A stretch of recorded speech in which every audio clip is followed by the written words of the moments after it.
এয়ারটেক পক্ষ থেকে আপনাদের সবাইকে জানাচ্ছি স্বাগতম। আজ আমি আপনাদেরকে একটি মিনি সাইজের ভয়েস রেকর্ডার দেখাবো।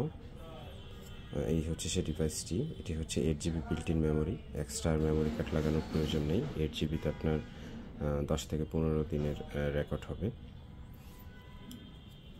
এটা হচ্ছে অন অফ বাটন, জাস্ট পাওয়ারটা অন করে দিলেই হয়।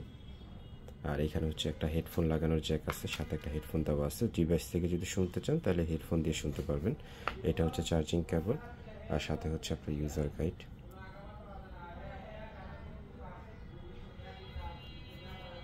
এটা হচ্ছে ভলিউম আপ ডাউন। এটা থেকে আপনার MP3 প্লেয়ারের সংও শুনতে পারবেন। আবার এটা পেনড্রাইভ হিসাবে ইউজ করা যাবে। ডাটা ট্রান্সফারের জন্য জাস্ট ডাটা কেবল দিয়ে পিসির সাথে বা ল্যাপটপের সাথে কানেক্ট করে পেনড্রাইভের মতো ইউজ করতে পারবেন। ফাইল ডিলিট করতে পারবেন, ফাইল ট্রান্সফার করতে পারবেন। সাইজটা যদি একটু দেখাই আপনাদের, এটা হচ্ছে অলমোস্ট আপনার 2 ইঞ্চির থেকেও কম।